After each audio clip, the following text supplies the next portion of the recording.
Welcome to Sepsis Chatter. Today, we will discuss a variety of abstraction challenges that have presented themselves over the past 6 months. The information contained in this presentation is based on Specifications Manual for the National Hospital Inpatient Quality Measures, discharges July 1st through December 31st, 2023. In addition, some of these challenges required that questions be submitted to the QualityNet question and answer tool for clarification. As a reminder, please be sure to refer to the specifications manual that corresponds with the discharge time period that you are reviewing. I'd like to review the goals of this presentation. At the conclusion of this presentation, the attendee should gain additional perspective regarding the following topics. Documented infection included in an antibiotic order. EMS documentation of sepsis, severe sepsis, septic shock, and/or infection. EMS documentation of crystalloid fluid administration.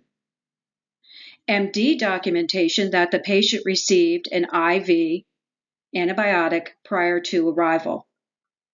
And finally, using an elevated respiratory rate as a SIRS indicator when the patient is on mechanical ventilation. Let's take a look at our first challenge, documentation of infection included in an antibiotic order. An antibiotic order that includes a source of infection can be the first time that an infection is documented during an encounter. We've all seen this. An example would be an order for Zosyn IV that includes the indication pneumonia. Pneumonia is listed in the data dictionary as an acceptable infection. Easy, done. But what if the antibiotic indication for use is not so clear? Let's take a look at this example. An antibiotic order for ceftriaxone 2 grams IV was entered by the EDMD. The order includes the following wording located within the indication field of the order. Source/indication, blood. This wording does not specifically state an infection is present. Infection source or suspected documentation of infectious process. Would we use this wording included in the order as the first documented infection during this encounter? The Specifications Manual does define when we can use an antibiotic ordered as documented infection. However, the way that the order was written in the example is not clear. It is not acceptable to infer the word source means source of infection.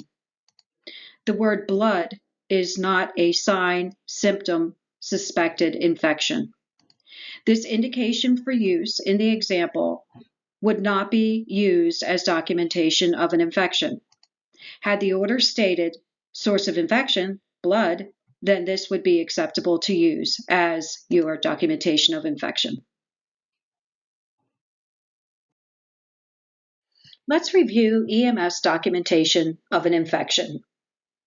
It appears that EMS staff are increasingly documenting suspected or actual infection on their run sheets. A documented infection included on a run sheet would most likely be the earliest time that an infection is present. There are a couple of points to think about when accepting EMS documentation of infection. While the data dictionary states that we can use pre-hospital documentation to determine the presence of severe sepsis, we do need to keep in mind which providers may document the presence of infection in the first place. In this example, the EMS record includes a primary impression of fever and sepsis. So the question is, can we accept EMS staff documentation of an infection? The answer is no.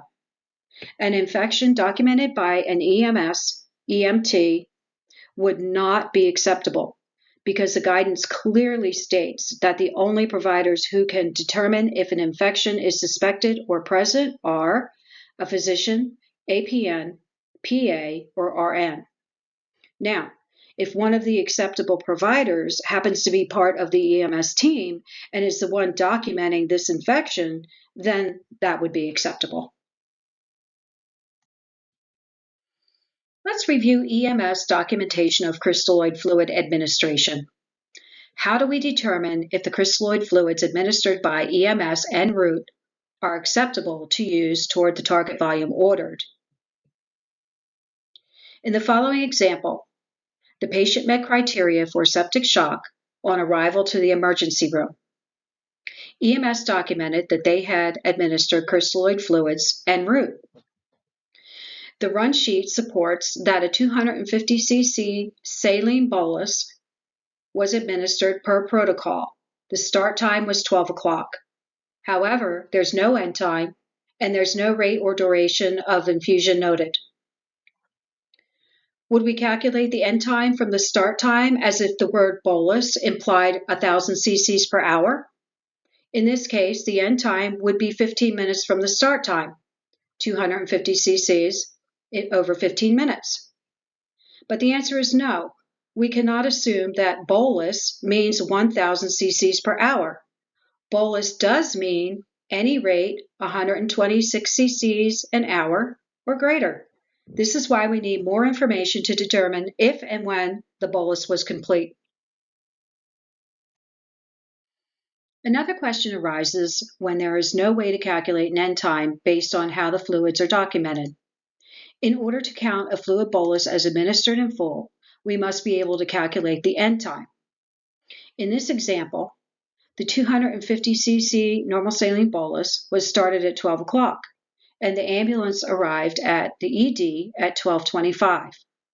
Because the documentation indicates that the bolus was given by EMS, can we assume that the end time is the 12:25 ED arrival time? No. In this example, we cannot infer that the arrival time to the ED is the end time for the fluids. So does this qualify as a fluid bolus given that can be counted toward the 30 cc's per kilogram target volume administered? No, it cannot. I would like to go over what is required in order to accept crystalloid fluid administration from an outside source, such as EMS. To be able to determine that the EMS fluids documented as a bolus completed, there must be a start time and infusion rate, or a start time and duration or time over which to infuse the fluids, or a start time and an end time documented. If there is not an end time, documentation indicating the rate of the fluids or the duration of the time of the fluids are infused over, you could not determine the fluids ordered as a bolus completed, and those fluids would not be used toward the target ordered volume. Let's review these examples of fluids administered within the same EMS run sheet. Note that one is acceptable and one is not. The first normal saline bolus was started at 21:15. Total volume, 600 cc's. This is not acceptable. There's no end time included, and there's not enough information to calculate one. The second normal saline bolus was started at 21:20. The total volume was 500 cc's. There is a documented stop time of 21:41. This is acceptable. This contains a start and a stop time. Therefore, this 500 cc's of saline can be counted toward the 30 cc's per kilogram target volume needed. Moving on to MD documentation that the patient received an IV antibiotic en route to the hospital.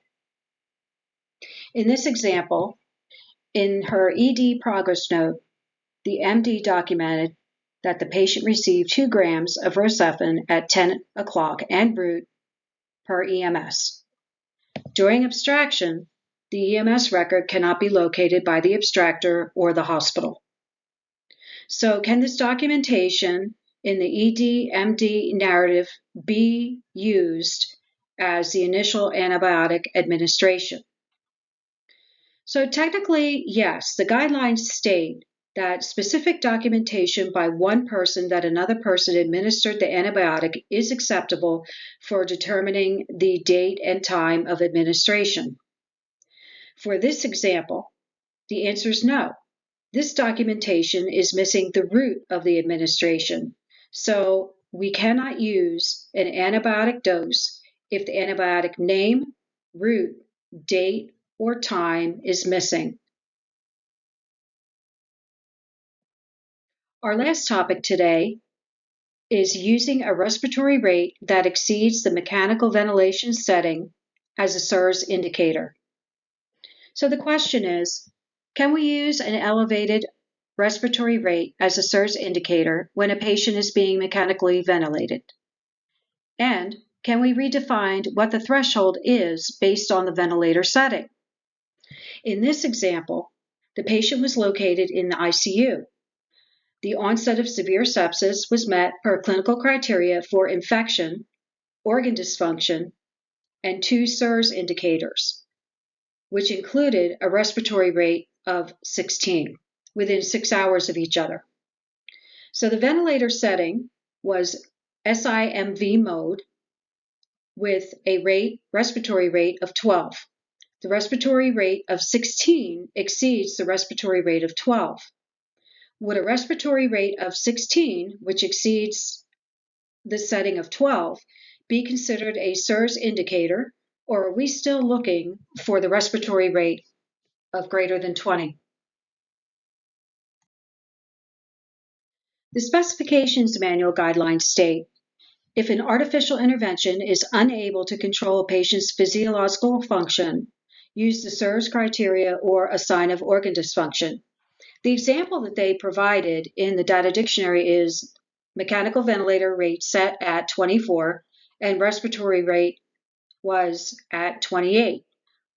We would use the respiratory rate of 28 for a SIRS indicator. So back to the question, will the respiratory rate of 16 be considered a SIRS indicator, or are we still looking for that respiratory rate greater than 20?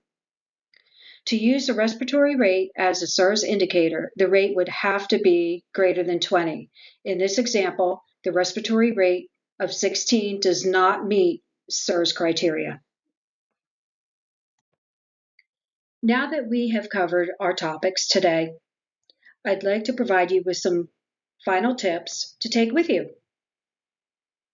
Do not assume that a questionable term is an infection if it's not clear.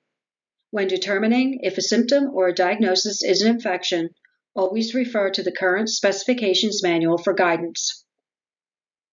Determine what credentials the EMS staff hold before accepting a documented infection that is included on an EMS run sheet.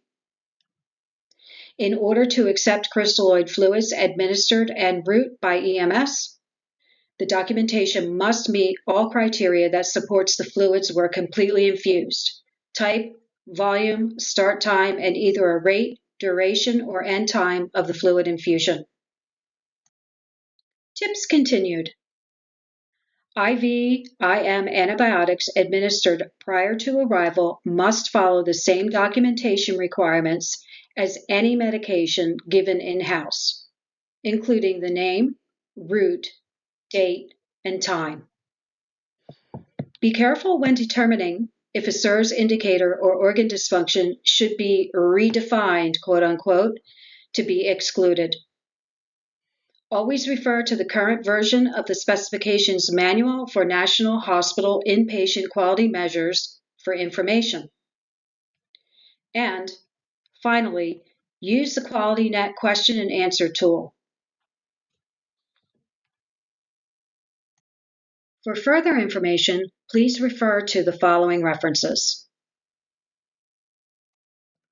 This concludes the Sepsis Chatter presentation. Thank you and happy abstracting.